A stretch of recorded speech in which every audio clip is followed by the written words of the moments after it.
Hi friends. నిన్న మనం శ్రీకాకుళ పోరాటం వెనకంజి వేసినటువంటి చరిత్రని మనం మాట్లాడుకున్నాం.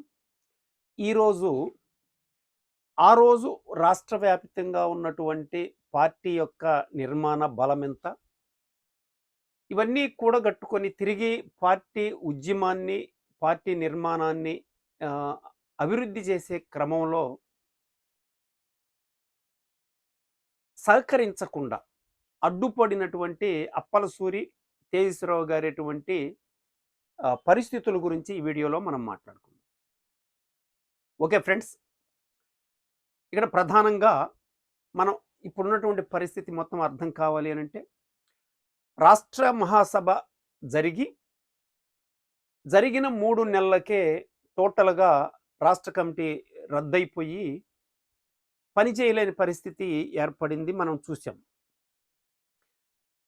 ఇక్కడ రాష్ట్ర కమిటీ నిర్ణయాన్ని పూర్తిగా వ్యతిరేకిస్తూ అట్లానే కేంద్ర కమిటీ నాయకుడైనటువంటి చారు మజుందార్ పట్ల వ్యతిరేకతని ప్రదర్శిస్తూ చౌదరి తేజేశ్వరరావు ఒక శ్రీకాకుళ పోరాటానికి ద్రోహం తలపెట్టినటువంటి నాగిరెడ్డి గ్రూప్‌తో చేతులు కలిపి జైల్లో పార్టీ వ్యతిరేక విధానాలు, విచ్ఛిన్నకరమైనటువంటి పద్ధతులు ఏ విధంగా నిర్వహించాడో మనం ఇక్కడ మాట్లాడుకుందాం. అసలు రాష్ట్ర కమిటీ నిర్ణయాన్ని అతను వ్యతిరేకించటానికి అంటే అతను కేవలం ముఠా తత్వంతోటి రాష్ట్ర కమిటీ నిర్ణయాన్ని స్వీకరించడం జరిగింది. మీకు ముఠా తత్వం అనేది శ్రీకాకుళం నాయకత్వానికి మాత్రమే మనకు కనిపిస్తుంది. రాష్ట్ర కమిటీకి అట్లాంటి ఒకవైపు కొట్టకెళ్ళినటువంటి అంటే ఒక ముఠా వైపు కొట్టకెళ్ళిన చరిత్ర మనకు కనిపించదు. రాష్ట్ర సమావేశంలో తీసుకున్న నిర్ణయం ఏంటి? రాష్ట్ర మహాసభలో తీసుకున్న నిర్ణయం ప్రధానంగా 4 అంశాలు. ఒకటి, శ్రీకాకుళం జిల్లా మహాసభని ఆమోదించలేదు. ఖచ్చితంగా రాష్ట్ర కమిటీ గుర్తించలేదు.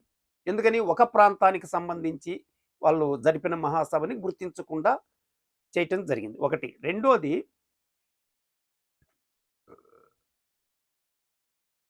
ఆ మహాసభలో తీసుకున్నటువంటి నిర్ణయం ఏదైతే ఉందో అంటే అప్పలసూరి తేజేశ్వరరావు గారులని ప్రాథమిక సభ్యత్వం కూడా రద్దు చేస్తూ పార్టీ నుంచి బహిష్కరిస్తూ రివిజనిస్టులుగా డిక్లేర్ చేస్తూ తీసుకున్న తీర్మానాన్ని నిర్ద్వందంగా వ్యతిరేకించింది. మరొక అంశం ఏంటి? శ్రీకాకుళం నాయకత్వంలో రివిజనిజం ఏ స్థాయిలో ఉందో పరిశీలించి దానివల్ల జరిగిన నష్టాలు వీటిని విశ్లేషించి తగు చర్యలు తీసుకోమని చెప్పి కొత్త రాష్ట్ర కమిటీ నాయకత్వానికి అధికారం ఇవ్వటం జరిగింది. ఇది 3వ తీర్మానం. 4వ తీర్మానం ఏంటి? నెక్స్ట్ రాష్ట్ర కమిటీ సమావేశం అడవిలో జరపాలి అనేది, శ్రీకాకుళం అడవిలో జరపాలనేది 4వ తీర్మానం. ఈ తీర్మానాలని పరిశీలిస్తే మనకు ఎక్కడైనా కానీ ఒక ముఠా తత్వానికి గురైనట్టుగా మనకు కనిపించదు. అంటే రాష్ట్ర కమిటీ మిగతా సభ్యులందరూ కూడా చాలా బ్యాలెన్స్డ్‌గా, చాలా జాగ్రత్తగా పార్టీ నియమ నిబంధనలకు లోబడి గౌరవప్రదంగానే వ్యవహరించారు. కానీ ఈ నిర్ణయాల్ని తేజస్వరరావు అప్పలసూరి తీసుకున్న విధానం వేరుగా ఉంది. సరే, దాన్ని వ్యతిరేకిస్తూ లాస్ట్‌కి చారు మజుందార్‌ని కూడా వ్యతిరేకిస్తూ నాగిరెడ్డి గ్రూప్‌తో చేతులు కలపటం అనేది ఎంత దివాలా కోరుతనం అంటే, నేను ఇంకొక విషయం కూడా చెప్తా ఈ సందర్భంగా. అసలు నాగిరెడ్డి ముఠాని రివిజనిస్ట్ గ్రూపుగా ప్రకటించాలని పార్టీలో తీవ్రమైన ఒత్తిడి తీసుకొచ్చి వాళ్ళని రివిజనిస్టులుగా డిక్లేర్ చేసేంత వరకు పొట్టు వదలకుండా పోట్లాడింది చౌదరి తేజేశ్వరరావు గారు. అదే చౌదరి తేజేశ్వరరావు తిరిగి మళ్ళీ అదే నాగిరెడ్డి గ్రూప్‌తో సంబంధాలు పెట్టుకోవటం ఏమైనది? ఇది ఒక తీవ్రమైనటువంటి లోపం. ఓకే. అయితే ఇప్పుడు బయట మిగిలి ఉన్నటువంటి కామ్రేడ్స్ ఎవరు? మొత్తం 6 అంటే నూతన రాష్ట్ర కమిటీకి సంబంధించినటువంటి మెయిన్ నాయకత్వం 2 అమరులవ్వటం, 4 జైలు పాలవ్వటం, ఇంకా మిగిలింది 3. ముగ్గురులో తెలంగాణలో 2, రాయలసీమలో 1. వీళ్ళిద్దరి మధ్య కూడా సంబంధాలు లేవు. ఎందుకంటే రహస్య పార్టీ కాబట్టి వీళ్ళందరినీ గైడ్ చేస్తున్నప్పటికీ శ్రీకాకుళ నాయకత్వమే. కాబట్టి వాళ్ళకే సంబంధాలు ఉంటాయి. మిగతా వాళ్ళకి ఎవరెవరికి సంబంధాలు ఉండవు. అప్పటికి ఈళ్ళు జైల్లో ఉన్నప్పటికీ, ఈ రాష్ట్రం మొత్తాన్ని తిరిగి మళ్ళీ సమావేశపరిచి పార్టీని ముందుకు నడిపించటానికి అవకాశం ఉంది. అందుకు అవసరమైన కొరియర్ సిస్టమ్ ఇంకా ఉంది. ఇద్దరు కొరియర్స్ ఉండారు. ఒక కొరియరు రాష్ట్రంలో ఉన్న వాళ్ళందరితో సంబంధాల్లో ఉంటాడు. మరొక కొరియరు కేంద్ర కమిటీతో సంబంధాల్లో ఉన్నాయి. ఈ ఇద్దరు కొరియర్సు తేజస్వరరావు కాంటాక్ట్‌లోనే ఉండారు. అంటే తిరిగి పార్టీని పునర్నిర్మించటానికి అవకాశం ఉండి కూడా అలా చెయ్యకుండా పైలా వాసుదేవరావుని వాళ్ళు రాష్ట్ర బాధ్యతలు ఒప్పచెప్పి ఆయన చేత మిగతా రాష్ట్రంలో వాళ్ళతో సంబంధాలు కలపకుండా, వాళ్ళని కలవకుండా ఓన్లీ శ్రీకాకుళం, విశాఖపట్నానికి పరిమితం చేసి పనిచేస్తూ ఉన్నారు. ఎందుకని అలా చేస్తున్నారు అంటే వాళ్ళు అంటే మనకి వెంపటాపు సత్యం, ఆదిభట్ల కైలాసం అమరులవ్వటంతో ఇక మాకు తిరుగులేదు అనేటువంటి అభిప్రాయానికి తేజస్వరరావు వెళ్ళిపోయాడు. మేము ఏం చెబితే అదే వేదం, పార్టీ అంతా నా చెప్పు చేతుల్లో ఉండాలి, నా జేబు సంస్థగా ఉండాలి అనేటువంటి అభిప్రాయంతో అదే మిగిలిన రాష్ట్ర కమిటీ వాళ్ళతో కలిపినట్లయితే ఈ పైలావాసుని మిగతా వాళ్ళని కలిపి పనిచేసే విధంగా ప్రయత్నం చేసి ఉంటే తేజస్వరరావు కనుసన్నల్లో ఉండదు ఆ పార్టీ. మళ్ళా నూతన సభ్యుల్ని ఎన్నుకోవటం, కొత్త కమిటీని మళ్ళీ కొత్త పని పద్ధతులు స్టార్ట్ అయిపోతాయి. ఆ కమిటీ వాళ్ళ చేతుల్లో ఉండదు, చెప్పు చేతుల్లో ఉండదు. అంటే వాళ్ళ వ్యక్తిగత స్వార్థంతో ఇక్కడ మొత్తం పార్టీని వాళ్ళ కంట్రోల్లో ఉంచుకోవాలనే దురుద్దేశంతో ఈ విధంగా పైలావాసుని పెట్టుకొని వాళ్ళు మిగతా రాష్ట్రంతో సంబంధం లేకుండా ఓ 2 జిల్లాలను మాత్రం గైడ్ చేస్తూ, అది కూడా పార్టీ వ్యతిరేక విధానాలని పార్టీ మొత్తం ప్రచారం చేస్తూ కరపత్రాలు వేస్తూ వాళ్ళ ఇష్టం వచ్చినట్టు వాళ్ళు చేయటం అనేది జరుగుతుంది. దీని ఫలితంగా తిరిగి దాదాపు 10 నెలల పాటు రాష్ట్ర పార్టీ లేకుండా ఎక్కడికక్కడ వ్యక్తులుగా పనిచేస్తూ ఉండాల్సిన పరిస్థితి ఆ రోజు వీళ్ళు అనుసరించిన పద్ధతి కారణంగా జరిగిందండి.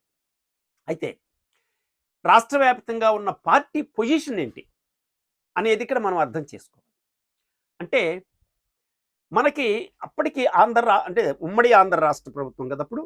ఉమ్మడి ఆంధ్ర రాష్ట్రంలో మనకి బలమైన కేంద్రం శ్రీకాకుళం ఒక్కటే. అంటే ప్రజా పునాది కలిగినటువంటి పార్టీ నిర్మాణము ఉంది మనకి ఒక శ్రీకాకుళం జిల్లాలోనే. మిగతా ఎక్కడ కూడా ప్రజా పునాది లేదు, వ్యక్తులుగా ఉండాలి. ఈ ఉన్న బలాన్ని కూడా ఇక్కడ మనం ఒకసారి గుర్తు చేసుకుందాం.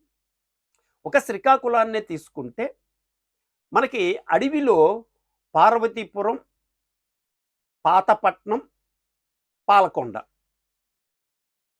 ఈ 3 తాలూకాల్లోకే పరిమితమైనటువంటి ప్రజా ఉద్యమం, ప్రజలతో సంబంధాలు ఉండి బలమైన సంబంధాలు ఈ 3 తాలూకాల వరకే పరిమితమైనటువంటి పార్టీ. మైదాన ప్రాంతాల్లో సోంపేట తాలూకాలో మనకి ప్రజా పునాది ఉంది.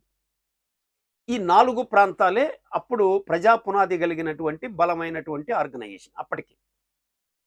మిగతా అంటే విశాఖపట్నం కూడా శ్రీకాకుళంలో భాగంగా రాష్ట్ర కమిటీ గైడెన్స్లోనే ఉండేది అవి 2 కూడా. మిగతా తెలంగాణకు వచ్చేసరికి మనకి 6 పార్టీ సభ్యులు ఉన్నారు. 6లో 3తోటి రీజనల్ కమిటీ ఉంది.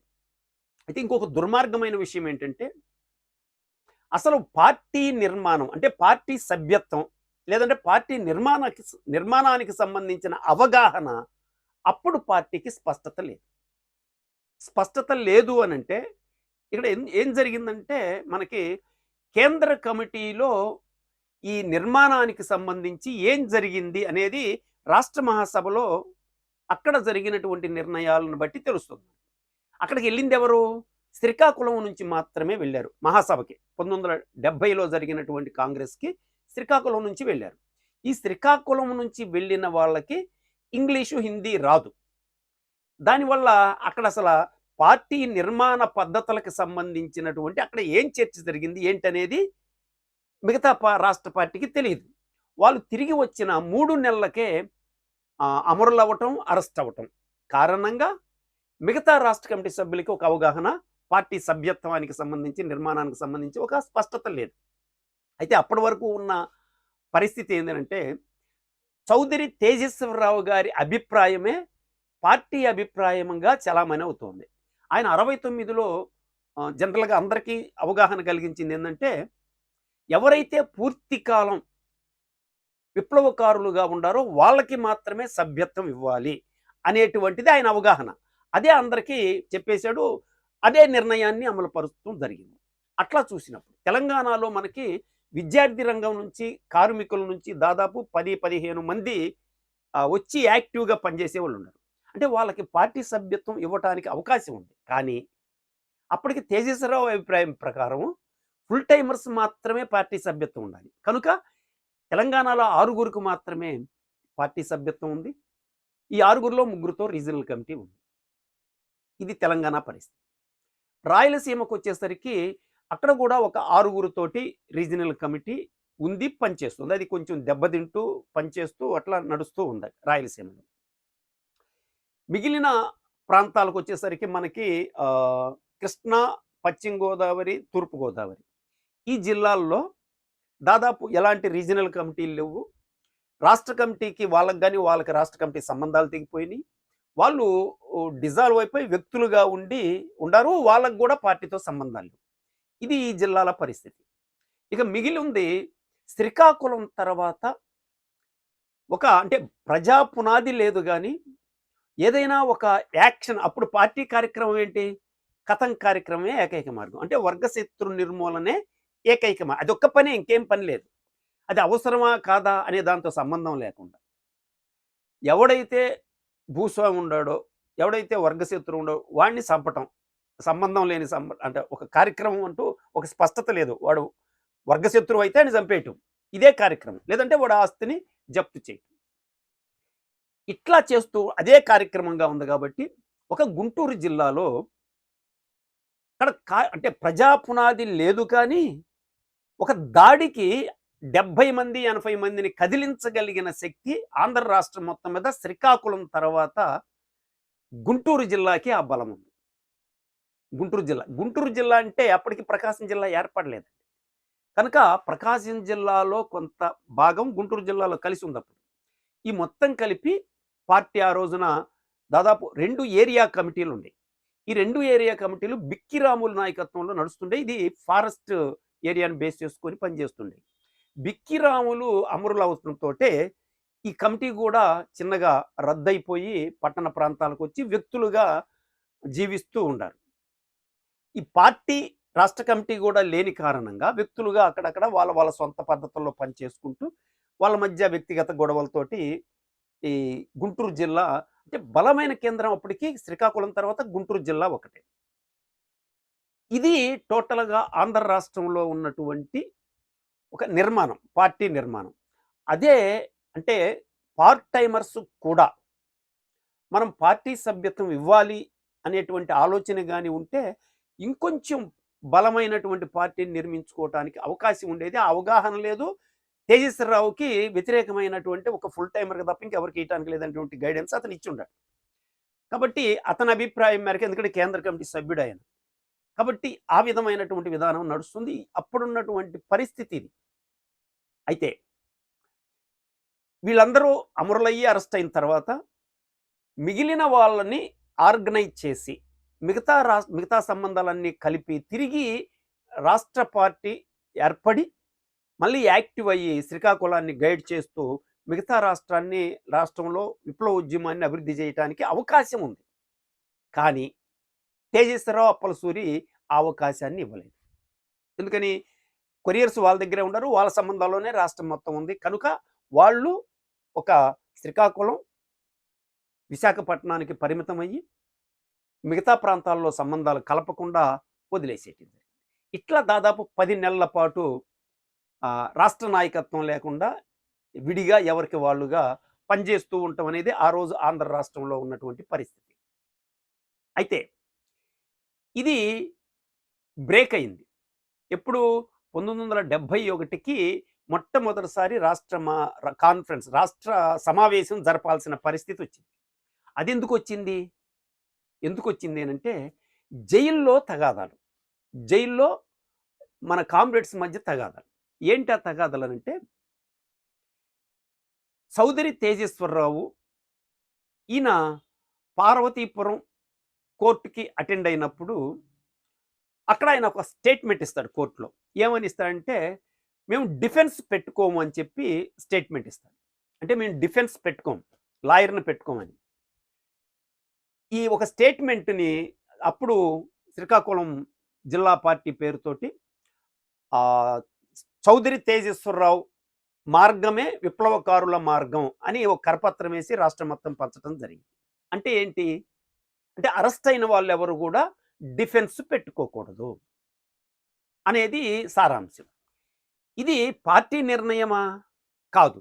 కేంద్ర కమిటీ నిర్ణయమా? కాదు. రాష్ట్ర కమిటీ నిర్ణయము కాదు. మరి తేజస్వరరావు చెప్పాడు గాబట్టి ఇది పార్టీ నిర్ణయం అయ్యుంటదని అందరూ అనుకున్నారు. అనుకోని అది పార్టీ నిర్ణయంగానే అదొక శాసనంగానే పార్టీలో ప్రచారం అయిపోయింది. జైల్లో ఉన్న వాళ్ళందరూ కూడా ఎవరు గూడా డిఫెన్స్ పెట్టుకోవద్దు అనేటువంటిది ప్రచారం జరిగింది. అయితే ఇతను దివాలాకోరు పని పద్ధతుల కారణంగా ఈ నాగిరెడ్డి గ్రూప్‌తో సంబంధాలు కొనసాగిస్తూ, ఇంకొక పక్క సిపిఐ వాళ్ళతోటి సంబంధాల్లోకెళ్ళి బయటికి రావటానికి లాయర్స్‌ని పెట్టుకోవాలని చెప్పి వాళ్ళ సహకారం కోసం ప్రయత్నాలు చేస్తున్నారు. చేస్తూ జైల్లోకి వెళ్ళి మనకి డిఫెన్స్ పెట్టుకోవచ్చు అనే క్యాంపెయిన్ మొదలుపెట్టాడు తేజస్వరరావు. పార్వతీపురం కోర్టులోనేమన్నా డిఫెన్స్ పెట్టుకోమని చెప్పి స్టేట్మెంట్ ఇచ్చాడు. అదేమన్నా పార్టీ మొత్తం ప్రచారం అయి కూర్చుంది. అదొక శాసనం అయి కూర్చుంది. అదొక విప్లవ కార్యక్రమం అయి కూర్చుంది. ఇప్పుడు మళ్ళీ జైల్లోకెళ్ళి దీనికి వ్యతిరేకంగా మళ్ళీ పెట్టుకోవాలి డిఫెన్స్ అని చెప్పి ఇదే తేజస్వరరావు మాట్లాడతాడు. అంటే తేజస్వరరావు దగ్గర ఒక స్టెబిలిటీ, ఒక పొలిటికల్ స్ట్రెంత్ అనేది మనకు కనిపించదు. అట్లా అతను ప్రచారం మొదలుపెడితే జైల్లో ఉన్న అప్పలసూరి దీన్ని వ్యతిరేకిస్తాడు సీరియస్‌గా. ఇక్కడ యాక్చువల్‌గా రాష్ట్ర కమిటీ మొత్తం వాళ్ళ కంట్రోల్‌లో ఉండాలని ఇద్దరిది ఒకే అభిప్రాయం. రాష్ట్ర మహాసభ తీర్మానాలను ఇద్దరూ వ్యతిరేకిస్తున్నారు. కానీ ఈ డిఫెన్స్ విషయానికొచ్చేసరికి అప్పలసూరి డిఫెన్స్ పెట్టుకోవటం రివిజనిజం అని చెప్పి తను స్ట్రాంగ్ డెసిషన్ తీసుకున్నాడు అప్పలసూరి. తేజస్వరరావు ఏమంటాడు? డిఫెన్స్ పెట్టుకోవాలంటాడు. అట్లా మళ్ళీ జైల్లో ఉన్న క్యాడర్‌లో గందరగోళం. అసలు డిఫెన్స్ పెట్టుకోవాలా వద్దా అని 2 ముఠాలయిపోయినాయి. 2 ముఠాలయ్యి డిఫెన్స్ పెట్టుకోవాలని, పెట్టుకోకూడదు. ఎవరైనా డిఫెన్స్ పెట్టుకొని బెయిల్ పెట్టుకొని బయటికెళ్ళాలని గిరిజన కామ్రేడ్స్ అంటే ఇంతా రమణారెడ్డి మన చాలామంది గిరిజన కామ్రేడ్స్‌ని కొట్టాడు తీవ్రంగా. డిఫెన్స్ పెట్టుకొని జైల్లో నుంచి బయటికెళ్ళాలనే ఆకాంక్షని ప్రదర్శించిన ట్రైబల్స్ మొత్తాన్ని కొట్టాడు అతను. ఇట్లా జైల్లో గందరగోళమైన పరిస్థితుల రీత్యా అదొక పెద్ద డిబేట్ నడిచింది జైల్లో. అసలు డిఫెన్స్ పెట్టుకోవాలా వద్దా అని. ఈ క్రమంలో జైల్లో ఉన్నటువంటి క్యాడర్ అంతా కూడా సీరియస్‌గా ఒక డెసిషన్‌కి వచ్చారు. ఏంటనంటే బయట రాష్ట్ర పార్టీ యొక్క అభిప్రాయం తెప్పించండి అని అడిగారు. బయట రాష్ట్ర పార్టీ యొక్క అభిప్రాయాన్ని తెప్పించండి. ఎందుకని? అప్పలసూరి ఏమన్నా అది రివిజనిస్ట్ కార్యక్రమం అంటున్నాడు. తేజస్వరరావు ఏమన్నా పెట్టుకోవాలి అంటున్నాడు. ఇప్పుడు క్యాడర్ అయోమయ పరిస్థితి. అందుకని పార్టీ ఏమంటుంది? పార్టీ ఏం ఆలోచిస్తుందో పార్టీ నిర్ణయాన్ని తెప్పించండి అని అడగటం. అప్పటికి 10 నెలలు గడిచిపోయింది. అప్పటి వరకు రాష్ట్ర కమిటీ అనేది పని చేయలేని పరిస్థితి కల్పించారు. అప్పుడు జైల్లో వాళ్ళ ఒత్తిడి కారణంగా తప్పనిసరి పరిస్థితుల్లో ఏం చేశారు వీళ్ళు? వీళ్ళ కొరియర్స్‌ని పంపించి రాష్ట్రంలో ఉన్న రాయలసీమలో ఉన్న వాళ్ళతో, తెలంగాణ వాళ్ళతోటి సంబంధాల్లోకెళ్ళి వాళ్ళని రాష్ట్ర కమిటీ సమావేశం వేసి ఈ నిర్ణయాల మీద మీరు మీ ఒపీనియన్ చెప్పండి అని చెప్పి అడగటం జరిగింది. అట్లా కొరియర్స్ వెళ్ళి మిగతా వాళ్ళని కలవటం వల్ల తిరిగి రాష్ట్ర కమిటీ 1971 మార్చి నెలలో సమావేశం జరగటం జరిగింది. ఎవరెవరితోటి? అప్పటికి రాష్ట్ర పార్టీ పేరుతో ఎవరున్నారంటే పైలా వాసుదేవరావు, తెలంగాణ కామ్రేడ్స్ ఇద్దరు. ఈ ముగ్గురుతోటి రాష్ట్ర కమిటీ సమావేశం ఏర్పాటైంది. అక్కడ రాష్ట్ర కమిటీ సమావేశంలో పైలా వాసుదేవరావు ఏం చెప్తాడంటే ఎజెండాని ముందు పెడతాడు. ఏంటా ఎజెండా? తేజస్వరరావు రాసి పంపించినటువంటి ఎజెండానే పైలావాసు రాష్ట్ర కమిటీ ముందు పెడతాడు. ఏంటి దాంట్లో ఏంటంటే, ఒకటి రాష్ట్ర కమిటీలోకి అప్పుడుగా కొరియర్స్‌గా పనిచేస్తున్న ఇద్దరిని ప్లస్ పైలావాసుని ఈ ముగ్గురిని రాష్ట్ర కమిటీలోకి తీసుకోవాలి అనేది ఒక నిర్ణయం. 2 చారు మజుందార్‌ని అతివాదిగా, బ్యూరోక్రట్‌గా ప్రకటించాలి. 2 3 పార్టీలో అతివాదమే ప్రమాదకరమైంది అని ప్రకటించాలి. 4 జైల్లో హ్మ్. డిఫెన్స్ మీద అంటే డిఫెన్స్ పెట్టుకోవటం రివిజనిజం అనేది సారాంశం. అంటే అప్పల సూరి అభిప్రాయమే అక్కడ రాయబడింది. ఈ 4 మీద చర్చ జరగాలని చెప్పి అనుకోవటం జరిగింది. ఇప్పుడు ఈ 4 మీద ఈ 4 అంశాలు ముందుకు రావటంతోటే వీటిని నిర్ద్వందంగా మిగతా రాష్ట్ర కమిటీ వ్యతిరేకించిందండి. ఆ ఎజెండాని పూర్తిగా వ్యతిరేకించింది. ఎందుకని? ఎందుకనంటే, ఒకటి రాష్ట్ర కమిటీలోకి అప్పటి వరకు అసలు పార్టీ నిర్మాణంతో సంబంధం లేని కొరియర్స్‌ని రాష్ట్ర కమిటీ స్థాయిలోకి తీసుకోవటం అనేది సరైన పద్ధతి కాదు ఒకటి. రెండో అంశం ఏంటంటే, వీళ్ళు శ్రీకాకుళం మైదాన ప్రాంతాలకు చెందిన వాళ్ళు. తర్వాత ఆల్రెడీ శ్రీకాకుళం ఉద్యమంలో ఒక తీవ్రమైనటువంటి ప్రాబ్లమ్ ముందుకొచ్చింది. ఏంటి? అడవిలో ఉన్నటువంటి కామ్రేడ్స్ అందరూ గూడా, గిరిజనులందరూ కూడా మమ్మల్ని తక్కువగా చూస్తున్నారు. అక్కడ పోరాడేటువంటి ప్రజల్ని గుర్తించటం లేదు అనేటువంటి అభిప్రాయాలు బలంగా నాటుకొని ఉండాయి. అలాంటి స్థితిలో ఎక్కడి నుంచి తీసుకోవాలి రాష్ట్ర కమిటీలోకి? తీసుకుంటే మొత్తం అంటే మొత్తం జిల్లా కమిటీ సమావేశం జరిపి, మహాసభ జరిపి, ఆ మహాసభలో నుంచి రాష్ట్ర కమిటీలోకి ఒక ఇద్దరిని తీసుకోవాలి. అంతే తప్ప ఇప్పుడు తేజస్వరావు చెప్పాడు కాబట్టి అప్పుడు బయట ఉన్నటువంటి ఇద్దరు కొరియన్లు తీసుకుంటే మమ్మల్ని నిర్లక్ష్యం చేస్తున్నారు అనే అభిప్రాయం బలపడుద్ది. దానివల్ల ఉద్యమానికి నష్టం. కనుక ఆ విషయాన్ని సీరియస్‌గా వ్యతిరేకించడం జరిగింది. అట్లనే చారు మజుందార్‌ని బ్యూరోక్రాటిక్‌గా ప్రకటించాలి అనే దాన్ని కూడా పార్టీ సీరియస్‌గా వ్యతిరేకించింది.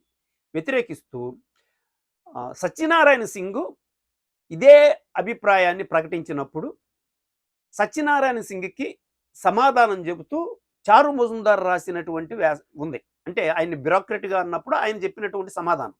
ఆ సమాధానాన్ని ఇక్కడ చదివి వినిపించటం ద్వారా కాబట్టి చారు మజుందార్ చెప్పిన సమాధానంతో సంతృప్తి చెందుతూ ఆయన్ని బ్యూరోక్రాట్‌గా ప్రకటించటం కరెక్ట్ కాదు అని చెప్పి రాష్ట్ర కమిటీ ఫీల్ అయింది.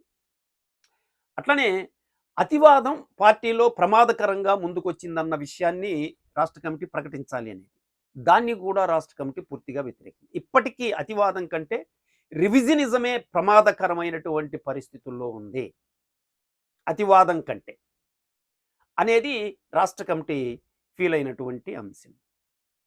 అట్లనే ఈ రాష్ట్ర కమిటీలోకి పైలావాసుని రాష్ట్ర కమిటీలోకి తీసుకుంటూ మిగిలిన సభ్యులు కూడా ఆమోదించటం జరిగింది.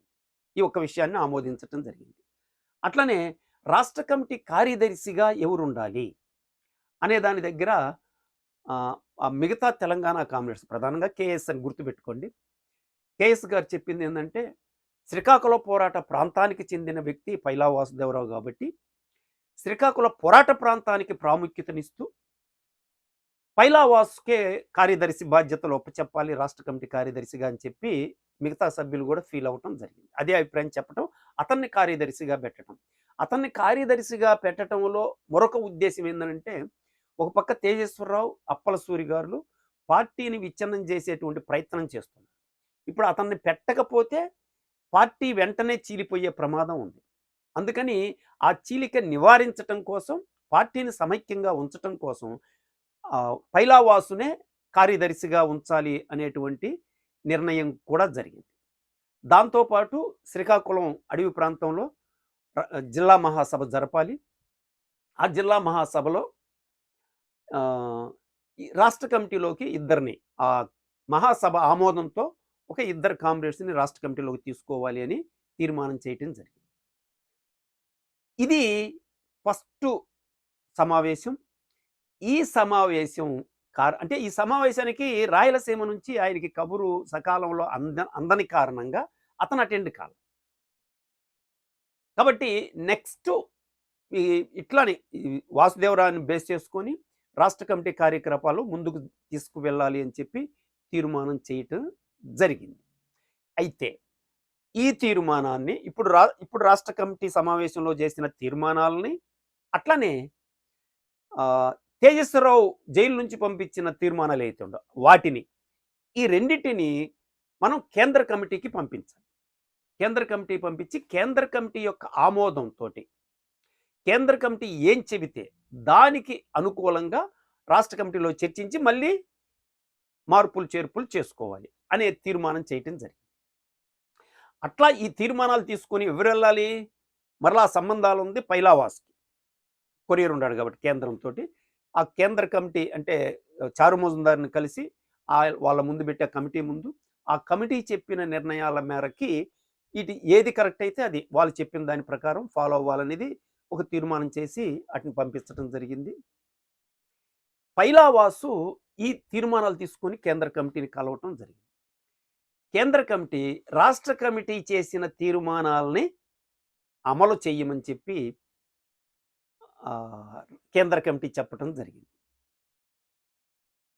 ఇది ఫ్రెండ్స్ అంటే జైలు వాళ్ళు అరెస్ట్ అయిన తర్వాత తిరిగి మళ్ళీ రాష్ట్ర కమిటీ సమావేశం అయ్యేంత వరకు జరిగినటువంటి విధానం. నెక్స్ట్ వీడియోలో తర్వాత పరిణామాలు ఏ విధంగా శ్రీకాకుళ పోరాటం, ఆంధ్ర రాష్ట్ర ఉద్యమం ఏ విధంగా ముందుకు వెళ్ళింది, ముందుకు వెళ్ళే క్రమంలో ఏ విధంగా చేశారు అనేది నెక్స్ట్ సమావేశంలో వివరాలు మాట్లాడుకుందాం.